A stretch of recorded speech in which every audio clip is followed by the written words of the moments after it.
You don't have to start from scratch every time. Sometimes you can use the templates by going to the file, and from the new options you have many templates available to you. If you have internet, you have more than that.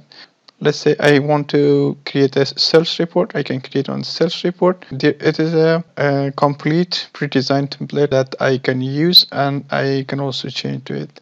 Let's say if I go to here, I drag it from here, I click on home, and I click on center, and then I go to the design, or you can use one of these to make it a little bit changes. This data is the source. You can have a report like this using the macros. You can have another report here, or you can also filter by customer, by product, and everything else. Like here we have these all options.